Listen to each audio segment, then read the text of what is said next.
আজকের এই সন্ধ্যাতে যারা সমবেত হয়েছেন তাদের সকলকে আন্তরিক স্বাগত জানাচ্ছি। আমরা যে বইটির উপরে আলোচনা করছিলাম, যুগল কিশোর মুখোপাধ্যায়ের প্র্যাকটিস অফ ইন্টিগ্রাল যোগা, সেই আলোচনাই চলছে। আমরা এর আগের অংশে যে আলোচনা করেছিল তাতে আমাদের সমস্ত জীবনের জন্য কতগুলো বেসিক ভার্চুস সেইগুলো সম্পর্কে আমরা আলোচনা করেছিলাম। যুগলদা 11টি ভার্চু কথা বলেছিলেন, যে 11টি ভার্চুকে আমরা যদি আমাদের সারা জীবনের সঙ্গী করে নিতে পারি তাহলে সেগুলো আমাদের পূর্ণযোগের পদক্ষেপের অত্যন্ত সহায়ক হয়। আমরা দ্বিতীয় অধ্যায়ে এসেছি। এখানে যুগলদা বলছেন যে যেমন সমস্ত জীবনের জন্য যে ভার্চুস গুলো আছে তার সঙ্গে সঙ্গে উনি বলছেন যে 9-fold ডেইলি সাধনা, এই যে ডেইলি সাধনা, এটির আলোচনাতে আমরা যেন আরো স্পেসিফিক, আরো কাছাকাছি চলে আসছি। অর্থাৎ সমস্ত জীবনের জন্য কতগুলো ভার্চুস সেটাকে আমরা সিলেক্ট করেছি, সেই ভার্চুস গুলোকে আমরা ধরে রাখার চেষ্টা করছি। সেটার একটা বৃহত্তর প্রেক্ষিত আছে, সারা জীবনের একটা প্রেক্ষিত আছে। আমরা যখন ডেইলি সাধনার কথা বলি তখন একেবারে প্রতিদিনের আমাদের যে দৈনন্দিন পদক্ষেপ সেইগুলিকে নিয়ন্ত্রণ করা, সেইগুলিকে উপযুক্তভাবে দেখা, এইটির একটা প্রয়োজনীয়তা যেন আমাদের কাছে খুব বড় হয়ে ওঠে। তো যুগলদা এখানে প্রথমেই বলছেন এটা প্রয়োজন কেন হয়। তিনি বলছেন যে আমরা একটা স্পিরিচুয়াল লাইফ লিড করতে চাইছি, একটা আধ্যাত্মিক জীবন যাপন করতে চাইছি, এবং এই আধ্যাত্মিক জীবন যাপনের ক্ষেত্রে আমাদের লক্ষ্য হচ্ছে কি না, ইউনিয়ন উইথ দ্য ডিভাইন, অর্থাৎ ভগবানের সঙ্গে মিলন। এটি হচ্ছে আমাদের লক্ষ্য। তো এই লক্ষ্যে আমরা যখন অগ্রগামী হচ্ছি তখন আমরা দেখি খানিকটা এগোবার পরে সেন্টারে যাচ্ছি, বইপত্র পড়ছি, মেডিটেশনে পার্টিসিপেট করছি, অনেকে বক্তব্য শুনছি, আশ্রমে যাচ্ছি। হঠাৎ কোনো এক সময় আমরা যখন একটা নিজেদের দিকে ফিরে তাকাই, সাধনার দিকে ফিরে তাকাই, তখন আমরা দেখি যে আমরা হয় স্ট্যাগনেট করছি, একটা জায়গাতে দাঁড়িয়ে আছি, কতগুলো নিছক অভ্যাসের ভেতরেই যেটা সীমাবদ্ধ আছে, অথবা এক এক জায়গায় আমরা যেন অনেকটা পিছিয়ে গেছি।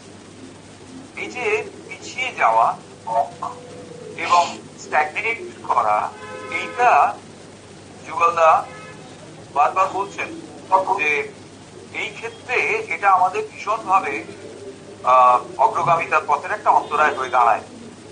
খুব স্পষ্ট করে দুটো জায়গাকে উনি পয়েন্ট আউট করেছেন, আমরা আগের দিন বলেছিলাম এগুলো।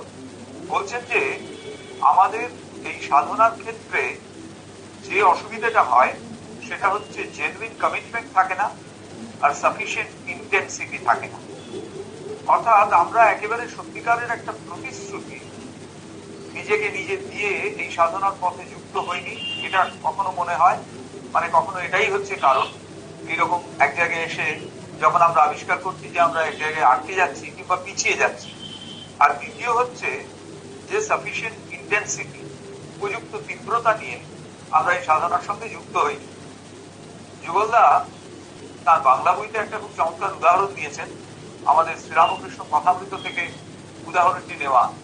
সেখানে বলছেন যে একজন মানুষ যখন জলের ভেতরে ডুবে যাচ্ছে তখন যেমন তার একটাই মাত্র লক্ষ্য থাকে, সেটা হচ্ছে কি করে বাতাস পাবো, কি করে এমন একটা পরিস্থিতিতে পৌঁছবো গিয়ে যাতে বাতাস আমার ফুসফুসের মধ্যে আসে। বাতাসের জন্য প্রাণটা যেন আটুপাটু করছে। শ্রীরামকৃষ্ণদেব তার অননুকরণীয় ভঙ্গিতে বলেছিলেন। তো এই যে ভীষণ ভাবে চাওয়া, ভগবানকে এইরকম ভাবে চাওয়া, সেইটি আমাদের ভেতরে আছে কিনা।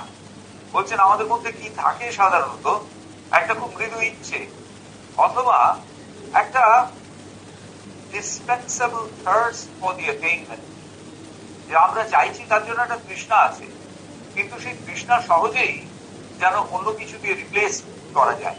এই বিষয়গুলোকে ভীষণভাবে পয়েন্ট আউট করেছেন। এখানে মায়ের কোটেশন তিনি ব্যবহার করেছেন, সেখানে মায়ের কোটেশন যেটি, তাইতে দুটি জায়গা খুব ইম্পর্টেন্ট। এক জায়গায় বলছেন যে জীবনকে রূপান্তরিত করতে হবে সাধনায়, অর্থাৎ যেটা আমাদের সাধারণ জীবন সেই জীবনটি রূপান্তরিত হবে সাধক জীবনে, অথচ তার বহিরঙ্গের পরিবর্তন কিছুই থাকবে না। অর্থাৎ বাইরের দিক থেকে একটি জীবন যেরকম তার কোনো পরিবর্তন থাকবে না, অথচ ভেতরের দিক থেকে সেটি একটি সাধক জীবনে রূপান্তরিত হবে। তার মানে কি, বাইরে যে যে কাজ আমরা করছি, যেরকম যেরকম পরিবেশ পরিস্থিতির সঙ্গে আমরা যুক্ত থাকছি, তার কোনো ব্যত্যয় ঘটবে না, কিন্তু প্রত্যেকটি পরিবেশ, প্রত্যেকটি পরিস্থিতি, প্রত্যেকটি কনসিকুয়েন্স তার ভেতরকার যে ডিভাইন ট্রুথ, সেইটাতে যেন সেইটার একটা উজ্জ্বল আভা দেখা যাবে ভেতর থেকে।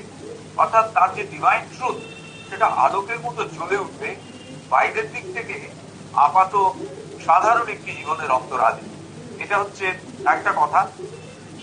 এখানে মা যে কথাটি বলেছেন, build up the life of sadhana, এমন একটি জীবন যেটি সাধনার জীবন। তার মানে কিন্তু এই নয় যে বাইরের দিক থেকে সেই বড় বড় চুল রেখে গেরুয়া পরে সংসার ছেড়ে বেরিয়ে যেতে হবে, তা নয়। সমস্তটাই থাকবে যেরকম ছিল, কিন্তু তার ভেতরের সত্যগুলো একটু একটু করে ভেতর থেকে যেন ফুটে উঠবে, এইরকম। আর দ্বিতীয় কথা বলছেন, uninterrupted, sincere and living impetus towards the divine and divine manifestation. তিনটি শর্ত, uninterrupted অনবচ্ছিন্ন, সিনসিয়ার মানে ভীষণ আন্তরিক, and living impetus একটা খুব জীবন্ত চালিকা শক্তি। এই তিনটি বিষয় থাকবে কিসের দিকে না, towards the divine and the manifestation of the divine, ভগবান এবং তার যে পরিপ্রকাশ তার দিকে।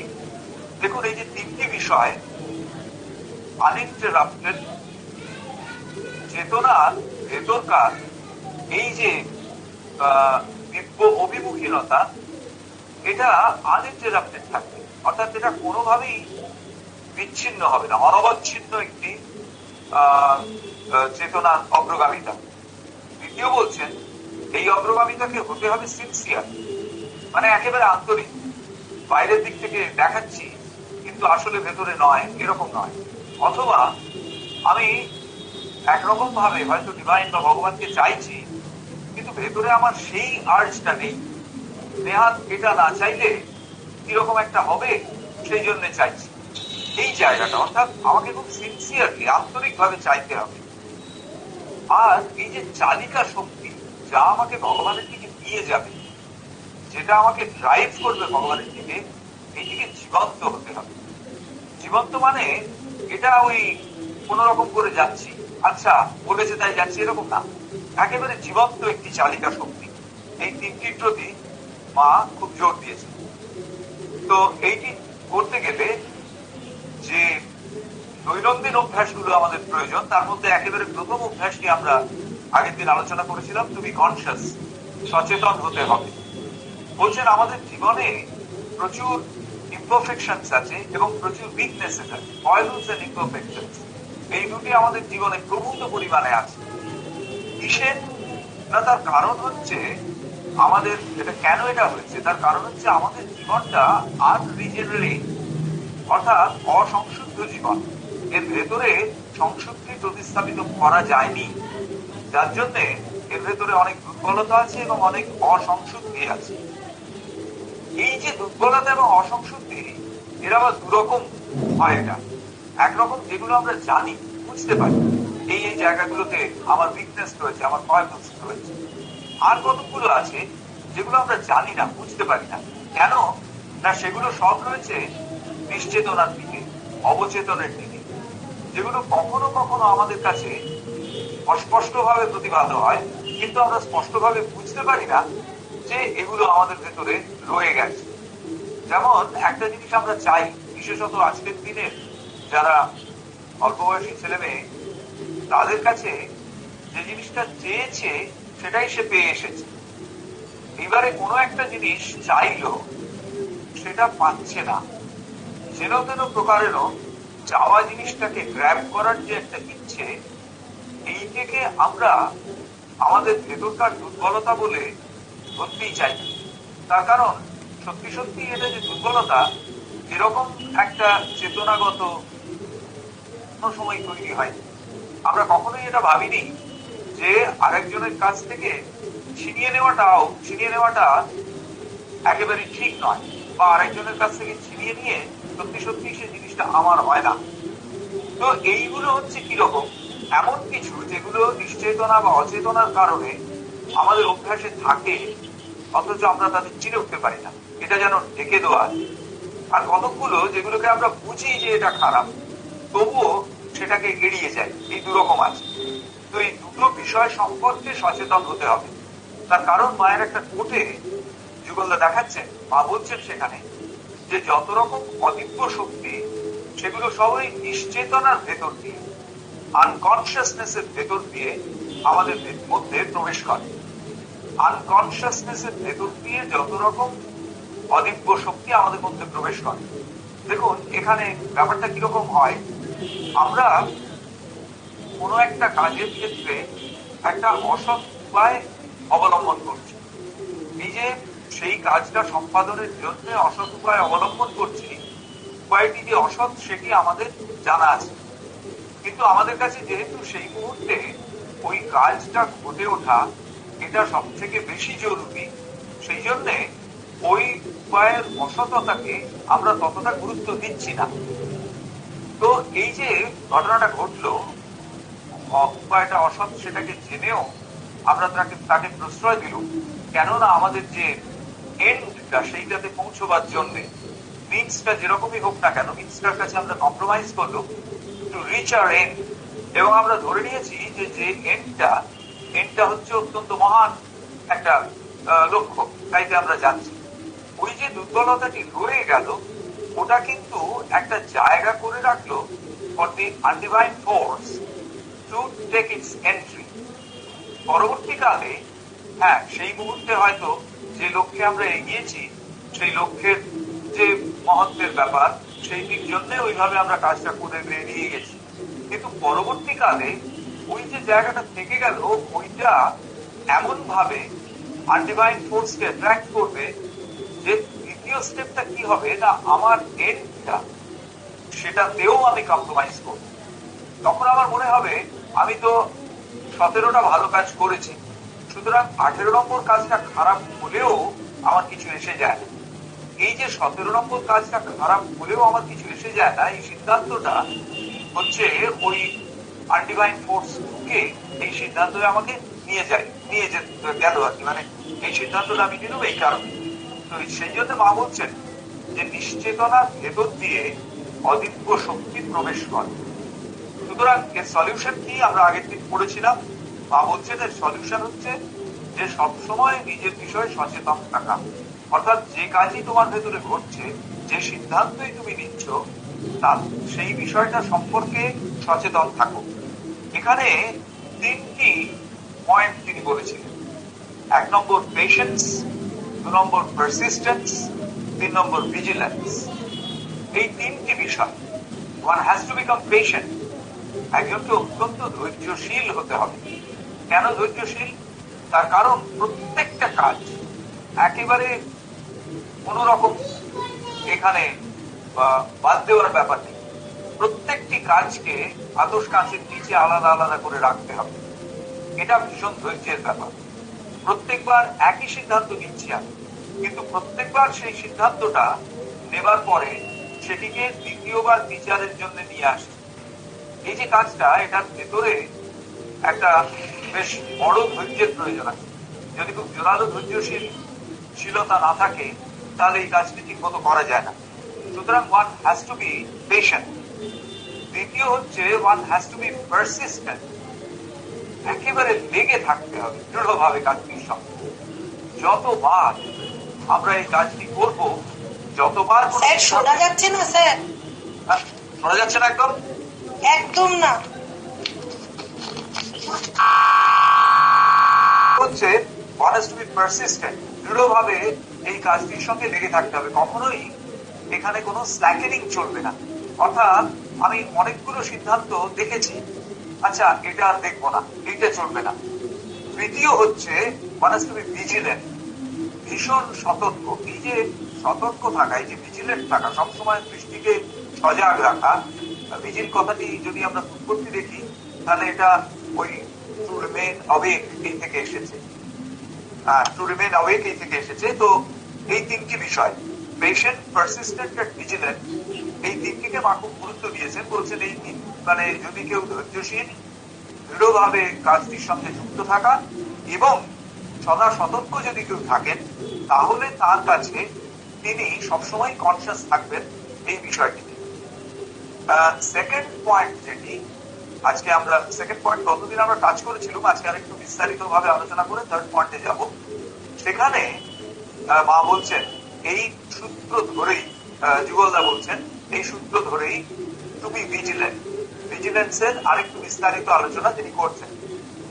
বলছেন আমাদের কাজ হচ্ছে দুটো, rejecting the undivine forces and accepting the divine once.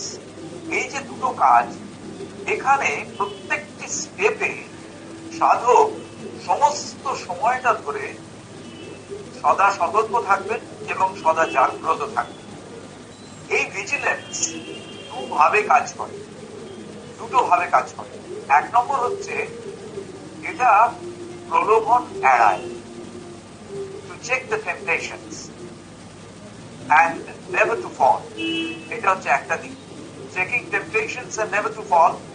দ্বিতীয় হচ্ছে to be on the lookout for opportunities to register and advance forward, অগ্রগামিতার ন্যূনতম সুযোগও যেন আমরা অবহেলা না করি।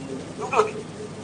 সাধারণত কি হয়, আমরা যে কোনো প্রতিষ্ঠানের যখন ভিজিলেন্সে যারা থাকেন আর কি, অর্থাৎ যে কোনো প্রতিষ্ঠানের একটা ভিজিলেন্স ডিপার্টমেন্ট থাকে, ভিজিলেন্স ডিপার্টমেন্টটাকে আমরা সবসময় বলে থাকি যেটা একটা নেগেটিভ ডিপার্টমেন্ট। কেন না, কেউ যদি 10টা ঠিক কাজ করে, ভিজিলেন্স ডিপার্টমেন্টের সে বিষয়টাতে কোন রকম গুরুত্বই তাকে দেবে না। The only fault one commits, সেইটা ভিজিলেন্স ডিপার্টমেন্ট সব থেকে বেশি লক্ষ্য রাখবে। অর্থাৎ এটা ওই জন্য যুগলদা বলছেন, অ্যাকচুয়ালি যুগলদা একটা মায়ের একটা লেখা থেকেই বলেছেন, সেখানে বলছেন যে definitely there should be check towards temptation of getting carried away by undivine forces, আমাদের যে অধিক শক্তি তার দ্বারা যাতে আমরা ভেসে না যাই সেটা দেখার একটা দরকার আছে। কিন্তু at the same time one has to be vigilant not to miss any opportunity of progress, অর্থাৎ কোনো একটা অগ্রগামিতার সুযোগও যেন আমরা হাতছাড়া না করি। দুটো বিষয় পাশাপাশি দেখতে হবে। এটা ভীষণ প্র্যাকটিক্যাল একটা জায়গা, যেখানে আমরা ওই শুধুমাত্র নেগেটিভ দিকটা না দেখে পজিটিভ দিকটাও দেখব।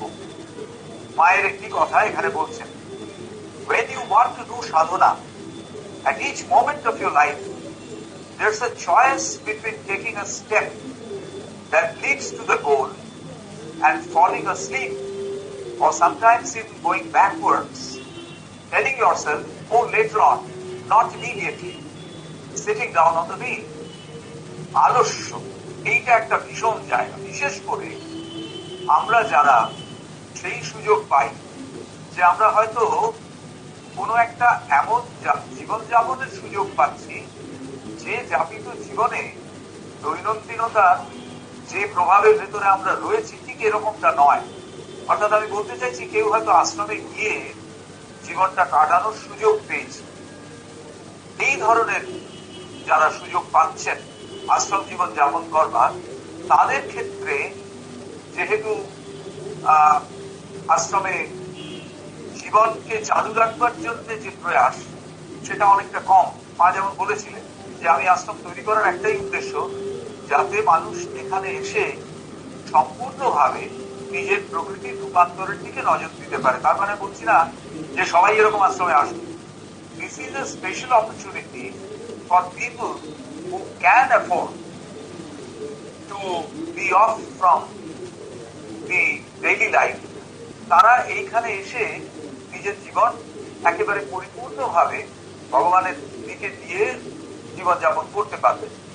কিন্তু সেখানে কাজ রয়েছে, যে কাজ আমরা বাইরে করছি সেই একই কাজের সঙ্গে তাকে যুক্ত হতে হবে। তবুও সেক্ষেত্রে তার জীবনটা যেন একটু আমরা এমনি দৈনন্দিন সংসারে যে প্রতি মুহূর্তে জীবনকে চালিয়ে নিয়ে যাওয়ার জন্য যে প্রতিবন্ধকতা সেটা অনেক কম। তো এই যে আমাদের ভেতরে অনেক সময় একটা কমপ্লেসেন্সি এনে দেয় যে ঠিক আছে আমরা তো আশ্রমেই রয়েছি, আচ্ছা আজকে থাক, কালকে আবার আমরা দেখবো। এই জায়গাটা বলছেন ও later on, not immediately, sitting down on the bay. আমরা সেই খরগোশ আর কচ্ছপের দৌড়ের মতন, খরগোশের মতন রাস্তার ধারে ঘুমিয়ে যেন না যাই। তারপরে মা বলছেন to be vigilant is not merely to resist what puts you downward, যেটা একটু আগেই আমরা পড়লাম। এইখানে মা খুব স্পষ্ট পাঁচটা পয়েন্টের কথা বলছেন। প্রথমে বলছেন যে not to lose any opportunity to progress.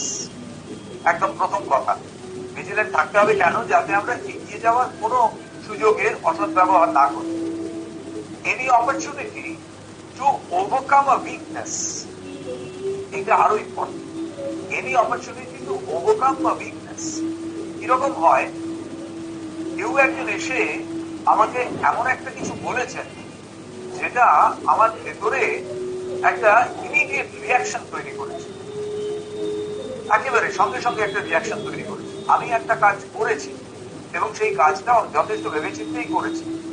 আর একজন কাজটা সম্পূর্ণটা দেখেন, জাস্ট রেজাল্টের একটা পার্ট দেখেছেন, দেখেই আমাকে এসে কাজটাকে ঠিক মতো করা হয়নি এরকম একটা অভিযোগ আমার বিরুদ্ধে করছে। আমি যদি সত্যি সত্যি সেই কাজটা with sincerity, taking into consideration all the aspects of the work করে থাকি, আমাদের ভেতরে একটা ইমিডিয়েট রিয়াকশন হবে তাকে ভয়ঙ্কর কড়া কথা একটা বলে দেওয়ার। এই জায়গাটিতে মা সতর্ক থাকতে বলছেন, overcome a weakness. So this is a weakness. এটা আমার কাছে একটা উইকনেস। একজন যেই কিছু একটা বললো যেটা আমার অপছন্দ, সঙ্গে সঙ্গে আমি তাকে অত্যন্ত রূঢ় ভাষায় তাকে যেন একটা প্রত্যুত্তর দিলাম। মা বলছেন এই জায়গাটা হচ্ছে একটা, একদিকে উইকনেস, আরেকদিকে this is an opportunity to overcome this weakness. যখনই এটা আমার কাছে আসছে, এরকম একটা রিয়াকশন, এরকম একটা অ্যাকশন আমার কাছে আসছে, I should desist from reacting the way usually I should. অর্থাৎ যেরকম ভাবে আমি রিয়াক্ট করি তাকে সেরকম ভাবে আমি রিয়াক্ট করবো না। এই যে রিয়াক্ট করবো না, এর আবার দুরকম পদ্ধতি, মানে দুরকম দিক আছে। একটা হচ্ছে আমার ভেতরে একটা বিরক্তি আসছে, আমি সেটাকে এক্সপ্রেস হতে দিচ্ছি না, সেটা আমি চেপে রাখছি। এটা কিন্তু not the proper way of overcoming the weakness. অন্যদিকে যে মানুষটি আমাকে অভিযোগ করছেন, যেটা যেটা মায়ের একটি কথায় আছে যে যখনই কেউ তোমাকে কিছু বলছে, when you are interacting with anybody, আরেকজনের সঙ্গে যখন কথাবার্তা বলছো, তখন তুমি তোমার চেতনাকে তার চেতনার মধ্যে চলে যেতে দাও। allow your consciousness to find entry into the consciousness of the person with which you are interacting. আরেকজনের চেতনার মধ্যে চলে যেতে দাও।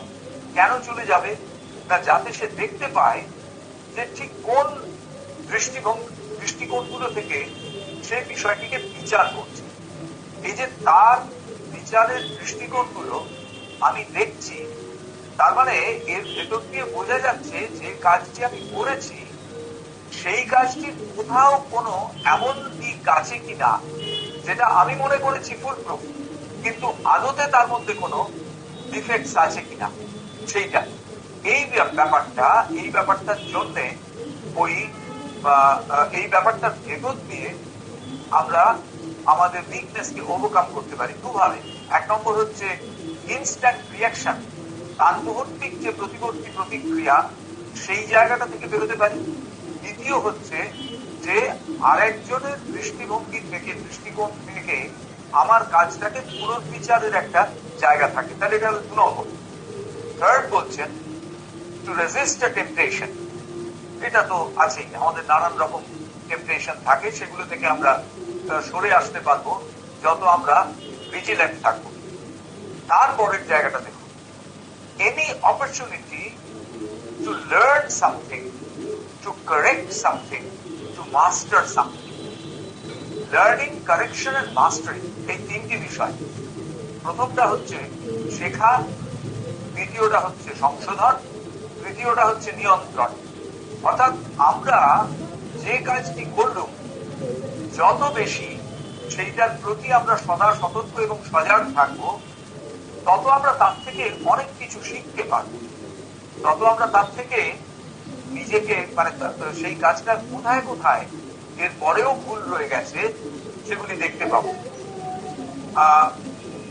কবি সুধীন্দ্রনাথ দত্ত, এর কথা আমি বারবারই বলি, মানে এর জীবন, মানে সাহিত্যিক জীবনটা একটা অদ্ভুত সাধনার ভেতর দিয়ে গেছে। তো কবি সুধীন্দ্রনাথ দত্ত ভীষণ চুজি ছিলেন। তার কবিতাতে শব্দ নির্বাচনের ব্যাপারে তিনি ভীষণ খুঁতখুঁতে ছিলেন। প্রথমত তিনি যে কবিতাগুলো লিখতেন তাতে অসম্ভব রকমের তৎসম শব্দের প্রয়োগ ভীষণ বেশি। যদিও কবি তার 21 বছর বয়স পর্যন্ত বাংলা ভাষার সঙ্গে তার পরিচয় ছিল না, পুরোটাই কলকাতার বাইরে মানুষ হয়েছিলেন এবং তাদের ওই একটা অ্যাংলিসাইজ অ্যাটমসফিয়ার ছিল তাদের পরিবারের ভেতরে, যার জন্য বাংলা শেখেননি। কিন্তু তারপরে যখন বাংলা শিখলেন, তখন এমন যত্ন নিয়ে সেই বাংলা শিখলেন, বাংলা এবং সংস্কৃত দুই, যে তার কবিতার ভেতরে অজস্র তৎসম শব্দের ব্যবহার থাকত। তিনি একটি কবিতা শেষ পর্যন্ত, প্রেসে যাওয়ার আগে পর্যন্ত অসংখ্যবার কারেকশন করতেন। লার্নিং, তাকে যখন জিজ্ঞেস করা হয়েছিল এই কথাটি, তিনি বললেন, every time I revise I learn something new out of it. যতবার আমি কবিতাটি পুনর্বার পর্যালোচনা করি, ততবার আমি কিছু শিখতে পারি। So this is the first thing, learning. যদি আমরা খুব ভিজিলেন্ট হই, তাহলে আমরা প্রত্যেকটি বিষয় থেকে নতুন নতুন কিছু শিখতে পারবো। দ্বিতীয় হচ্ছে কারেকশন, অর্থাৎ যে জায়গাগুলো আমাদের কাছে সংশোধন যোগ্য বলে মনে হচ্ছে সেগুলো কারেকশন করতে পারবো, কারেক্ট করতে পারবো। এবং তৃতীয় মাস্টার, অর্থাৎ এইটা যদি আমরা সিনসিয়ারলি করতে পারি, লার্নিং এন্ড কারেকশন, তাহলে আমার সকল সিদ্ধান্ত, সকল কাজের উপরে আমার একটা পজিটিভ কন্ট্রোল থাকবে, একটা নিয়ন্ত্রণ থাকবে। আমরা পুরো বিষয়টাকে মাস্টার করতে পারবো খুব ইফিশিয়েন্টলি বা ইফেক্টিভলি। সুতরাং এই কটা দিক মা একদম স্পষ্ট করে বলছেন যে ভিজিল্যান্ট থাকবো যখন আমরা এই বিষয়গুলোর উপরে। Opportunity to progress, opportunity to overcome weakness, opportunity of resisting temptation, এবং learning, correcting and mastering something. এই যে পয়েন্টস গুলো, এইগুলো ভীষণ ইম্পর্টেন্ট যখন আমরা ওই আমাদের ভেতরে ভিজিলেন্স প্র্যাকটিস করি। বলছেন 2 রকমের ভিজিলেন্স আছে, active and passive. There is a vigilance that gives you a warning if you are about to a mistake, if you are making a wrong choice, if you are being weak or allowing yourself to be tempted. এটা হচ্ছে negative vigilance, বা এটাকে বলা যায় passive vigilance. অর্থাৎ আমি একটা কাজ করতে যাচ্ছি, যখন আমি যদি সতর্ক থাকি, তাহলে সেই কাজটা আমাকে ভগবানের দিকে নিয়ে যাবে কিনা সেইটার একটা ইন্ডিকেশন, অর্থাৎ এটা আমাকে নিয়ে যাচ্ছে না, এরকম একটা ইন্ডিকেশন ভেতর থেকে পাওয়া যায়। যদি আমরা সত্যি সত্যি ওই কাজটির ব্যাপারে ভিজিলেন্ট থাকি, তাহলে ভেতর থেকে একটা ইন্ডিকেশন আসবে যে এই কাজটা করার ঠিক, এই কাজটা করা ঠিক নয়। ঠিক কোনো এটাকে কোনো মরাল ডিসপেন্সেশন বলে ভাবার কারণ নেই, এটা কোনো নীতিগত বিষয় নয়। এটা ভেতর থেকে একটা যেন একটা কিছু ফ্ল্যাশ করে, সেই রকম। এটা গেল passive vigilance. And there is an active vigilance which seeks an opportunity to progress, seeks to utilize every circumstance to advance more quickly. দেখুন, প্রথমে মা বললেন opportunity to progress. স্বভাবতই আমাদের মনে হয় not all the circumstances are opportunities towards progress.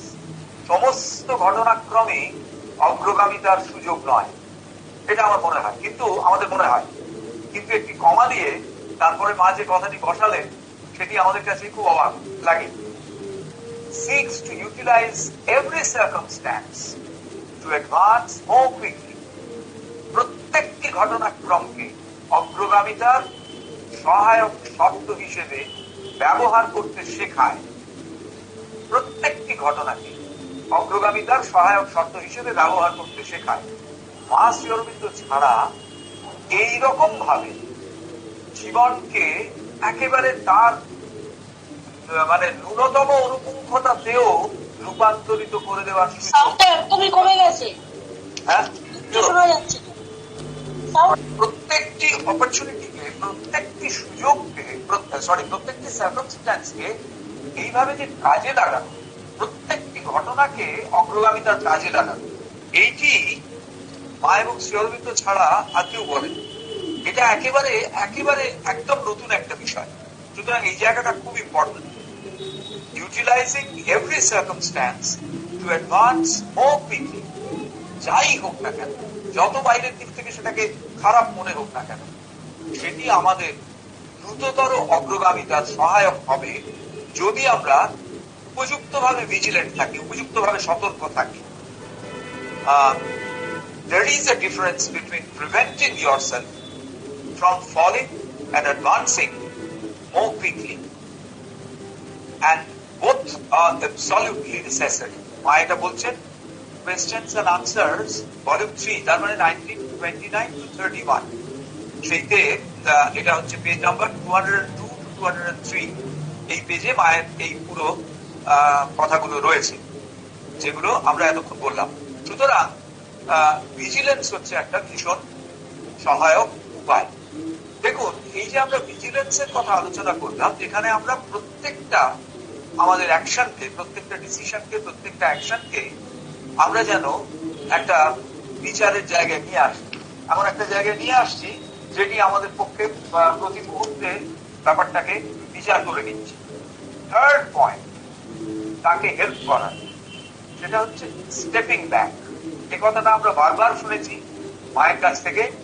যুগল দাও এই কথাটা বলছেন, vigilance will make the sadhak aware of the situation facing him. একটা অত্যন্ত গুরুত্বপূর্ণ সেন্টেন্স। ভিজিলেন্স কি করবে না, সাধককে অবহিত করে যে পরিস্থিতির সম্মুখীন তিনি হচ্ছেন বা যে পরিস্থিতি তার সামনে এসে দাঁড়িয়েছে, সেই পরিস্থিতি সম্পর্কে এই সজাগ সতর্কতা সাধককে অবহিত করে। That is the role of vigilance. Vigilance শুধুমাত্র আমার ভেতরে একটা সচেতনতা জাগিয়ে তোলে, but that is not enough. এটাই সব নয়। For after being aware, how one is going to evaluate the situation and decide on his course of action and reaction, that is the most important element and will be determinative of the sadhak's spiritual destiny. এর পরের most important জায়গা হচ্ছে vigilance কি করলো না, আমাকে পরিস্থিতিটা সম্পর্কে অবহিত করে দিল যে দেখো এই ঘটতে যাচ্ছে, এই ব্যাপারটা তুমি ফেস করছো।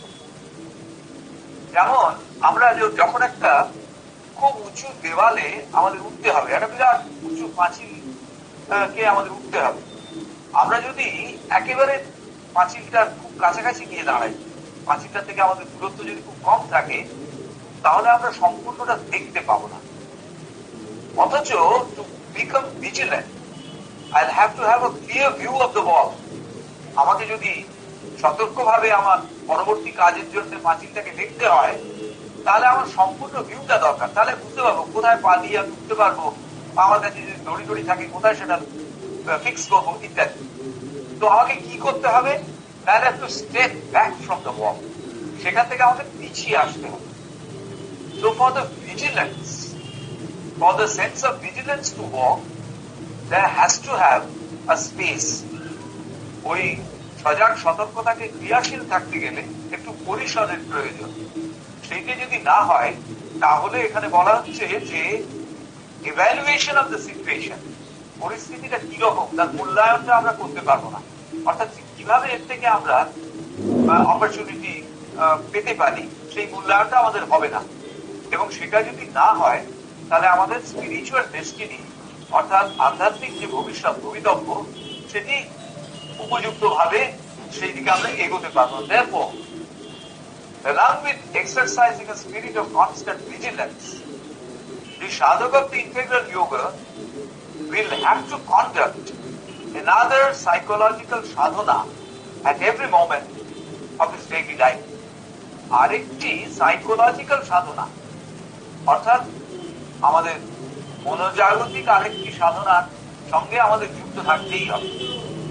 কিরকম সেটি বলছেন, this is what the mother has picturesquely called stepping back. মায়েরাকে খুব নাটকীয় ভাবে বলেছেন পিছিয়ে আসা। যখনই মা বলছেন যে আমরা কোনো একটা এমন পরিস্থিতির মুখোমুখি হচ্ছি যে পরিস্থিতিটা যেন মনে হচ্ছে আমাদের অগ্রগামিতার সামনে একটা চ্যালেঞ্জ হিসেবে এসেছে, একটা এমন ভাব নিয়ে এসেছে যে আমরা একে বেরোতে পারবো কিনা এরকম একটা জায়গা বলছেন, তখনই হই হই করে ব্যাপারটার দিকে এগিয়ে না গিয়ে ব্যাপারটাকে একটুখানি পিছিয়ে এসে ভাববার চেষ্টা করো। বলছেন এই যে পিছিয়ে এসে ভাবা এটা ভীষণ ভাবে কাজ করে। ডু নট লেন্ড ইয়োরসেলফ, মা বলছেন, do not lend yourself to the superficial forces which move in the outside world. খুব গুরুত্বপূর্ণ একটি কথা। আমাদের এই যে বাইরের জগৎ, এখানে কিছু সুপারফিশিয়াল ফোর্স, অগভীর কিছু শক্তি ঘুরে বেড়াচ্ছে। এই অগভীর শক্তিগুলো বেশিরভাগই থাকে ভাইটাল ওয়ার্ল্ডের ভেতরে, অর্থাৎ প্রাণ সত্তার যে বিস্তৃত জগৎ তার মধ্যে, মহাবিশ্বের ভেতরে, মহাবিশ্বের মধ্যে যে প্রাণ সত্তার জগৎ বিস্তৃত রয়েছে তাতে স্পন্দন হিসেবে এই সুপারফিশিয়াল ফোর্স গুলো ঘুরে বেড়াচ্ছে এবং এরা অপরচুনিটি খুঁজছে কিভাবে মানুষের ভেতরে ঢুকে পড়তে পারে, মানুষের চেতনার মধ্যে ঢুকে পড়তে পারে। এই যে সুপারফিশিয়াল ফোর্সেস এগুলো কোথা থেকে এসেছে? এগুলো এসেছে বিভিন্ন মানুষ যারা তাদের জীবন ছেড়ে দিয়েছেন অথবা যারা তাদের জীবনের ভেতরেই রয়েছেন কিন্তু এই ফোর্স গুলোকে নিয়ে তাদের জীবন কাটাচ্ছে, তাদের ভেতর থেকে স্পন্দন হিসেবে এগুলো এই ইউনিভার্সাল ফিল্ড অফ ভাইটালিটির মধ্যে ঘুরে বেড়াতে থাকে। এরা মানুষের চেতনার বিভিন্ন জায়গায় অপরচুনিটি খুঁজতে থাকে, যখনই সেরকম কিছু একটা পায় তখনই তার মধ্যে প্রবেশ করে। দেখবেন আমরা যখন একটা এমন পরিস্থিতিতে আছি যেখানে খুব উত্তেজনা, অর্থাৎ হয়তো আগেকার দিনে ছিল, এখন সত্যি কমে গেছে, বাসে বা কোনো যানবাহনে একজন পকেটমার ধরা পড়েছে বা এমন কোনো একজন মানুষ ধরা পড়েছেন যিনি কোনো একটা দুষ্কর্ম করছিলেন, দেখবেন সঙ্গে সঙ্গে অনেক লোক তার দিকে রেডি করে দৌড়ে গেছে। আপনি যদি খুব ভালোভাবে নিজেকে লক্ষ্য করার চেষ্টা করেন দেখবেন আপনার ভেতরেও একটা স্বতঃস্ফূর্ত ওই মানুষটির প্রতি যেন একটা বিরুদ্ধ মনোভাব, এবং বিরুদ্ধ মনোভাব শুধু না, তাকে আক্রমণ করার একটা প্রবণতা আপনার মনের ভেতরে তৈরি হয়ে যায়। এই যে অথচ আপনি যখন অন্য সময় রয়েছেন তখন আপনার ভেতরে ওই ব্যাপারটা আসে না, ওই ব্যাপারটা সেভাবে থাকে না। পরে আপনি যদি ভাবেন তাহলে দেখবেন আরে আমি এরকম চার্জ হয়ে গেল ওই সময়টায়, হয়তো আপনি চেঁচামেচি করে ফেললেন হয় বা না করলেও ভেতরে একটা ভীষণ উত্তেজনা আপনার ভেতরে এলো। এইগুলো হচ্ছে ওই যে সুপারফিশিয়াল ফোর্সেস যেগুলো ঘুরে বেড়াচ্ছে, তারা সেই মুহূর্তে আপনার এতটুকু দুর্বলতার সুযোগ নিয়ে আপনার ভেতরে ঢুকে গেছে এবং ঢুকে গিয়ে সে একটা অন্য মানুষের মতো, তখন আপনার চেতনা সে যেন তার ওই মাস্টারি তার হাতে চলে গেছে, সে সেইভাবে কাজ করছে। বলছেন যে যদি আমাদের ভেতরে পিছিয়ে আসার অভ্যাসটা থাকে। কিরকম পিছিয়ে আসা না, আমরা যদি ওই উত্তেজনার বশবর্তী হয়ে সঙ্গে সঙ্গে কাজটা করবার আগে এই অভ্যেসটা আমাদের থাকে, before doing any work I step back and think once about the work, তারপরে ওই কাজটাই করো। মা বলছে তোমাকে কাজ বদলাতে হবে না, তুমি আরেকজনকে খুব রূঢ় কথা বলবে, তুমি তাকে রূঢ় কথাই বলো, কিন্তু তার আগে তুমি শুধু একবার স্টেপ ব্যাক করে ভেবে নাও যে আমি এই কথাটা বলছি। বলছে তুমি দেখবে ম্যাজিকের মতো কাজ হবে। সেই মুহূর্তে হয়তো সেই দিন সেই ঘটনায় যেটা তুমি চাইছিলে না সেটা হলো, কিন্তু তারপরে অটোমেটিক্যালি এই অভ্যেসটা যদি তোমার থাকে, you will start getting back from that way of behaviour. ওই বিশেষ ব্যবহারগত বিভঙ্গ থেকে তুমি ক্রমশ সরে আসছো, যদি তোমার ভেতরে এই স্টেপিং ব্যাকের ব্যাপারটা থাকে। মা বলছেন always keep your piece, resist all temptation to lose it, never decide anything without stepping back. এটা একেবারে golden rule mind, never decide anything without stepping back. মা বলছেন whatever be the urgency of the situation, সেই পরিস্থিতির যত ভীষণ প্রয়োজনীয়তাই থাক না কেন, never try to implement your decision before stepping back. সিদ্ধান্ত নেওয়া হয়ে গেছে, রূপায়ণের আগে একবার পিছিয়ে এসে ব্যাপারটা একবার শুধু ভাবো। তোমাকে ওই রূপায়ণের সিদ্ধান্ত থেকে সরে আসতে হবে না, কিন্তু একবার ভেবে নাও even before enacting. বলছেন never decide anything without stepping back, never speak a word without stepping back, never throw yourself into action without stepping back. তিনটি কথা, never decide anything without stepping back. কোন সিদ্ধান্ত নেবার আগে একবার ফিরে এসে ব্যাপারটাকে ভাবো। দেখুন তিনটে স্টেজ পরপর, প্রথমে আমরা ডিসাইড করি, তারপরে আমরা সেটা স্পেল আউট করি, আমরা বলে দিই এই আমরা করতে যাচ্ছি। বলছে before speaking never speak a word without stepping back. কথাটা তুমি বলে দিও না আরেকবার ভেবে নেওয়ার আগে। এবং তৃতীয়, never throw yourself into action without stepping back. নিজেকে কাজের মধ্যে জড়িয়ে ফেলো না যতক্ষণ না তুমি একবার স্টেপ ব্যাক করছো। তিনটি জায়গা খুব স্পষ্ট করে মা পয়েন্ট আউট করেছেন, এবং ওই একই মানে ওই 29 to 31 ভলিউম 3, যেটা মানে কমপ্লিট কোর্সের ভলিউম 3 160 পেজ নাম্বার, তাইতে এটি আছে।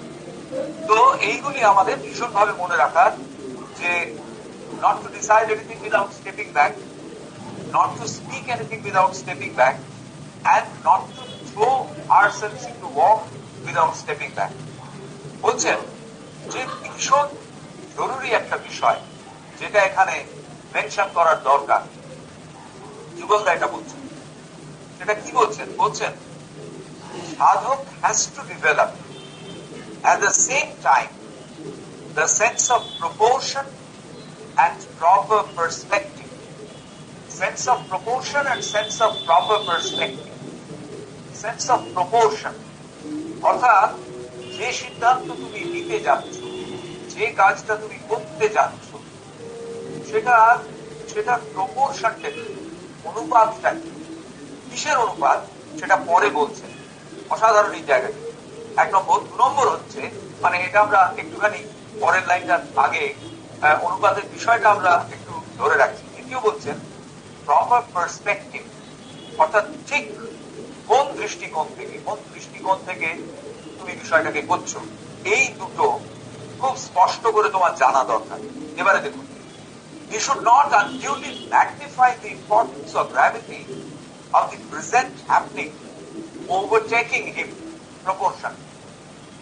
আমরা যখন কোনো একটি কাজ করি, তখন যে পরিস্থিতিতে, যখন একটা সিদ্ধান্ত নিই, যে পরিস্থিতিতে আমরা সিদ্ধান্তটা নিচ্ছি, সেই পরিস্থিতিটা আমাদের কাছে কতটা গুরুত্বপূর্ণ তার সাপেক্ষে নির্ধারিত হয় আমার সিদ্ধান্ত গ্রহণ।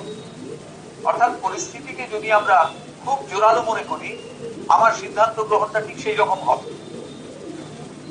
আমরা অ্যানালজিক্যালি বলতে পারি, যদি দেখা যায় যে অ্যাকচুয়াল লাইন অফ কন্ট্রোল ছেড়ে শত্রু সৈন্য অনেকটা ভেতরে চলে এসেছে, তখন ডিরেক্ট বম্বিং এর ডিসিশন নিতে হবে। এক্ষেত্রে কি হলো না, ওই সিচুয়েশনটা প্রপোর্শনালি জাজমেন্ট করা হলো, অনুপাতের দিক থেকে দেখা হলো যে কতটা, তার গ্র্যাভিটি কতটা, সেটা আমি যে সিদ্ধান্ত নিতে যাচ্ছি আর পরিস্থিতিটা কি রকম। এই জায়গাতে বলছেন unduly magnify the importance or gravity of the present happening, overtaking him. সাধক should not unduly magnify. Unduly magnified হচ্ছে কিনা বুঝবো কিভাবে? Unduly magnified হয় কেন, অর্থাৎ অযথা সেটা বড় করে আমরা দেখি কেন, তার কারণ হচ্ছে আমাদের ভেতরে ওই ভাইটাল সে বলে দেয় ওরে বাপরে এটা একটা মস্ত বড় ব্যাপার। এই স্বাভাবিক একটা প্রতিবর্তী ক্রিয়া আসে, যে মুহূর্তে ওখানে স্টেপিং ব্যাক এর প্রসেসটা চালু থাকবে, আরেকবার ব্যাপারটাকে আমি ভাববো, তখনই ওই যে একটা আপসার্ড, একটা vital absurd to place the situation in a very magnified condition, পরিস্থিতিটাকে একটা বিরাট করে দেখানো যে একটা স্বাভাবিক প্রতিবর্তী প্রতিক্রিয়া যদি আমরা স্টেপ ব্যাক করি সেটা অনেকটা কমে যাবে, সেটা আমাকে ওভারটেক করবে না, আমাকে ছাপিয়ে যাবে না, আমার সব বিচার বুদ্ধিকে গ্রাস করে ফেলবে না। Present happening overtaking him, he should evaluate it. এই জায়গাটা দেখুন কত চমৎকার জায়গা, মানে যুগলদার মতো সাধক এই রিয়েলাইজেশনে পৌঁছেছেন।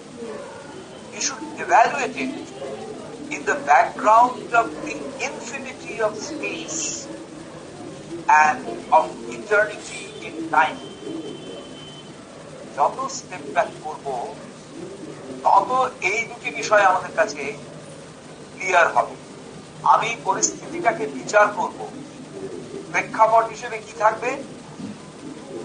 ইনফিনিটি অফ স্পেস, অনন্ত পরিসর আমার সামনে, আমার সামনে একটা বিশাল পরিসর রয়েছে, তার ব্যাকগ্রাউন্ডে সেইটাকে ব্যাকগ্রাউন্ড হিসেবে নিয়ে তার ফোরগ্রাউন্ডে আমি পরিস্থিতিটাকে বিচার করছি। দ্বিতীয় বলছেন ইটার্নিটি অফ টাইম, আর একটা প্রেক্ষাপট কি না, একটা অনন্ত প্রসারিত কাল প্রবাহ, সেটি আমার কাছে রয়েছে, অনন্ত কাল এবং একেবারে অসীম যে স্পেস, এই দুটি রয়েছে। দেখুন এই দুটো সেন্টেন্স আমরা যখন পড়ি, যখন প্রথমটা পড়ি, তখন মনে হবে যে একজন খুব আজকের দিনে যাকে আমরা বলি যে ভ্যালু ম্যানেজার, যিনি হচ্ছেন আজকের দিনের ম্যানেজমেন্টে তো ভ্যালু ম্যানেজমেন্ট এসছে, তো সেই একজন খুব এফিশিয়েন্ট ভ্যালু ম্যানেজার, তিনি বোধহয় তার লেখা এটা। পরেরটা হচ্ছে একজন সত্যিকারের সাধকের দৃষ্টিকোণ থেকে দেখা, অর্থাৎ আমাদের জীবনকে একজন সাধক কোন দৃষ্টিকোণ থেকে দেখছেন, আমাদের গৃহীত সিদ্ধান্ত তা যতই অকিঞ্চিৎকর বলে মনে হোক না কেন, তা কতটা আমাদের অধ্যাত্ম পথে অগ্রগামিতায় সহায়তা করতে পারে, সেইটা এখানে স্পষ্ট হয়ে বোঝা যাচ্ছে। বলছেন যে তাকে দেখতে হবে, মূল্যায়ন করতে হবে যে একটা অনন্ত প্রসারিত ক্ষেত্র এবং একটি অনন্ত প্রবাহিত সময়ের পরিপ্রেক্ষিতে যে বিষয়টিকে সে বিচার করছে তার গুরুত্ব কতটা।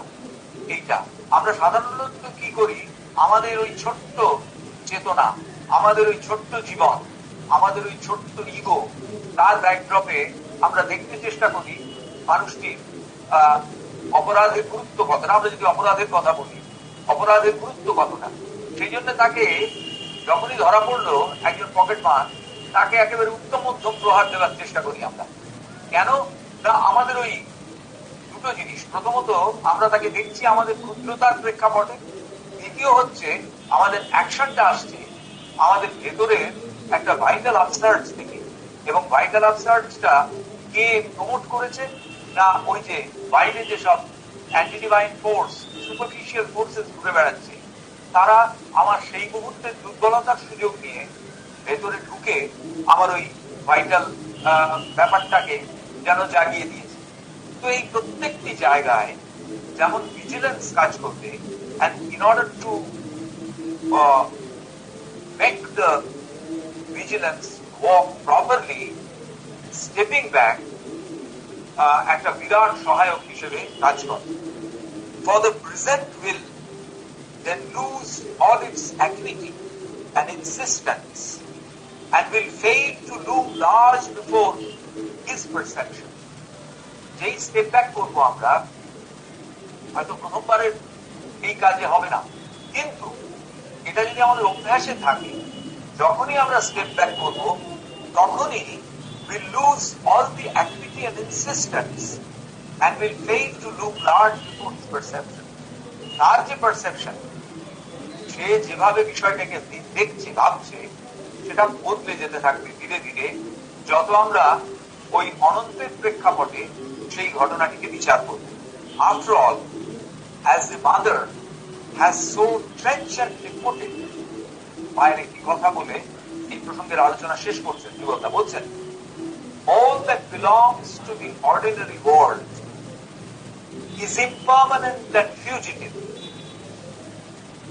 So, there is nothing in it worth getting upset about. All that belongs to the ordinary world, এই সাধারণ জগতের ভেতরে যা কিছু রয়েছে, সে সবগুলোই হচ্ছে ইমপারমানেন্ট, অস্থায়ী, তাদের ভেতরে স্থায়িত্ব কিছু নেই, এন্ড ফিউজিটিভ, প্রতি মুহূর্তে তা হারিয়ে যাচ্ছে। এই মুহূর্তে যে বিষয়টা আমার কাছে সব থেকে প্রাকৃত, সব থেকে দামি, কয়েকটা দিন পরে সেই বিষয়টার কোনো মূল্যই আমার কাছে আর নেই। সুতরাং এইরকম একটা ফিউজিটিভ জায়গাতে আমরা রয়েছি। বলছেন, so there is nothing in it worth getting upset about. What is lasting, eternal, immortal and infinite, চারটি বিষয়, স্থায়ী, শাশ্বত, অমর এবং অনন্ত। এই যে চারটি বিষয়, lasting, eternal, immortal and infinite, that indeed is worth. কিসের জন্য? এদেরই দাম আছে। কিসের দাম? That indeed is worth having, worth conquering, worth possessing.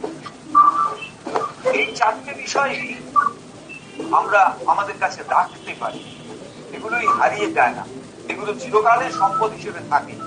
দেখুন কি চমৎকার ব্যবহার করছেন শব্দগুলোকে, হ্যাভিং, কনকারিং, পজেসিং। হ্যাভিং মানে কি? যেটি আমার কাছে আছে, আমি পেয়েছি। প্রথম, আমি পাই কিছু একটা আমার কাছে। দ্বিতীয়, কনকারিং, আমি তাকে অধিকার করি, আমি তাকে জয় করে। তৃতীয়, পজেসিং, অর্থাৎ এবার এটাকে আমি রক্ষা করবার চেষ্টা করি। সেইমন, যেটাকে সংস্কৃতে বলা হয় যোগা, হচ্ছে একটা আমার দিক থেকে একটা প্রয়াস তাকে পাবার, অপ্রাপ্ত বস্তুকে পাবার প্রয়াস হচ্ছে যোগা, আর প্রাপ্ত বস্তুকে রাখবার প্রয়াস হচ্ছে সেইমন, টু পজেস। এর মাঝখানে কি রয়েছে? To conquer. So what I get, unless I conquer it, I will not be able to possess it. যেটা আমি পেলুম, তাকে যদি আমি জয় না করি, জয় করা মানে কি? জয় করা মানে আমার চেতনার সঙ্গে তাকে যদি আমি যুক্ত করতে না পারলো, তাহলে তাকে আমি পজেস করতে পারি না, তাকে আমি ধারণ করতে পারি না, নিজের ভেতরে রাখতে পারি না। খুব একটা মানে ক্রুড উদাহরণ দিই, একেবারে অ্যানালজিক্যাল। সেটা হচ্ছে, প্রথমে আমি গানের সুরটি শুনবো, শুনে আমার ভালো লাগলো সে, এবারে টু কনকার, অর্থাৎ তাকে আমি অভ্যাসের সাহায্যে আমার পারঙ্গমতার সঙ্গে যুক্ত করবো, আমার চেতনার সঙ্গে যুক্ত করবো। যেই যুক্ত করে ফেললো, পজেসিং, তখন কি আমার হয়ে গেল। তখন আমার অনুভবের সঙ্গে, আমার আনন্দের সঙ্গে, আমার বেদনার সঙ্গে স্বতঃস্ফূর্ত ভাবে সেই গানের সুরটি বেরিয়ে আসে। তো আমরা যদি অ্যানালজিক্যালি বোঝার চেষ্টা করি, বিষয়টি খানিকটা এইরকম। অর্থাৎ এই যে what is lasting, what is eternal, what is important, what is infinite, এই যে চারটি বিষয়, স্থায়ী, শাশ্বত, অমর এবং অনন্ত, এই চারটি বিষয়কে যদি আমি পেতে পারি, তাহলে বোঝা যাবে যে এই চারটি বিষয় যদি আমার কাছে আসে, এই চারটি বিষয়ই হচ্ছে what having, what conquering and what possessing. It is divine light, divine love, divine life. It is also supreme peace, perfect joy and all mastery upon earth, with the complete manifestation as the crowning. মায়ের কথা মা বলছেন এই যে আমরা প্রাপ্ত হলুম এটিকে, এটা কি? It is a divine light, এটা দিব্য আলোক। দিব্য আলোক মানে দিব্য জ্ঞান, ডিভাইন লাভ, দিব্য প্রেম, যা আমাদের সঙ্গে, আমার সঙ্গে সকলকে যুক্ত করছে। ডিভাইন লাইফ, দিব্য জীবন, যে জীবনটা রূপান্তরিত হয়ে শুধুমাত্র তার সমস্ত স্পন্দন দিয়ে ভগবানের অভিমুখী হয়েছে। It is also supreme piece. তখন এটি হয়ে উঠছে সুপ্রিম, চূড়ান্ত, পরম শান্তি, পারফেক্ট জয়, একেবারে সত্যিকারের আনন্দ। All mastery upon earth, with complete manifestation as the crowning.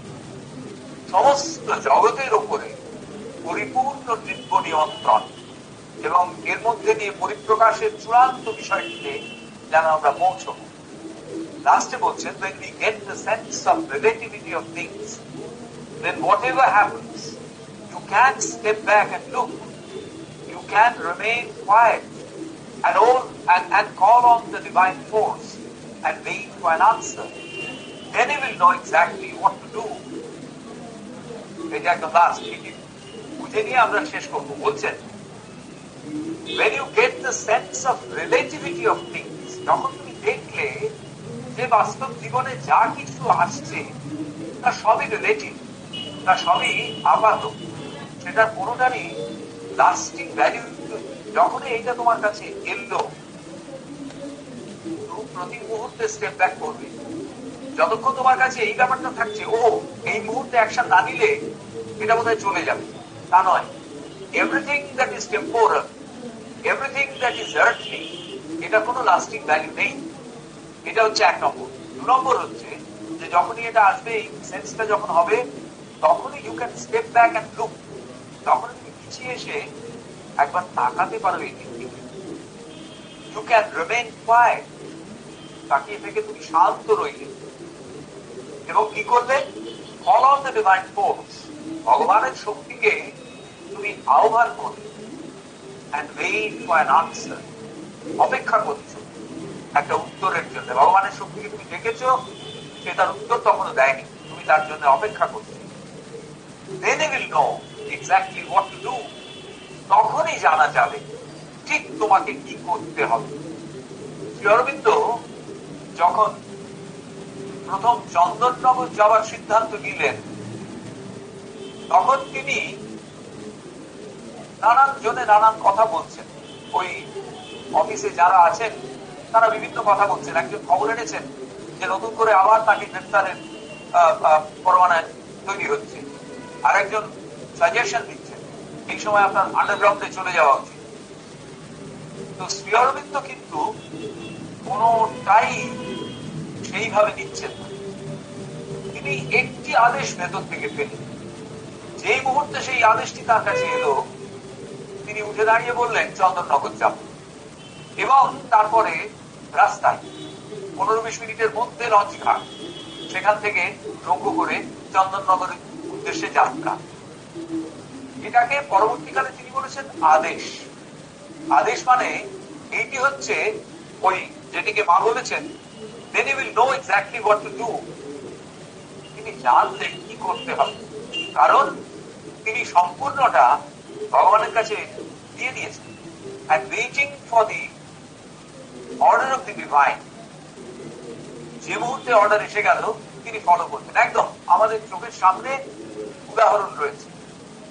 এইভাবে বিষয়টিকে করা যায়। রবীন্দ্রনাথ একটি কথা বলেছেন, একটি চাওয়া ভিতর হতে উঠবে তোমার ভোর আলো। ওই যে একটি চাওয়া, আমার যে একটি চাওয়া, সেইটি ভোরের আলোয় নতুন দিনের আলোর মতন পরিপ্রকাশিত হয়ে উঠবে, ফুটে উঠবে, এবং সেটি হবে আমার নির্দেশক এই অধ্যাত্ম পথে। আজকে এই পর্যন্তই থাক। পরের দিনে আমরা পরবর্তী পয়েন্টটি নিয়ে আলোচনা করব, পয়েন্ট নাম্বার 4।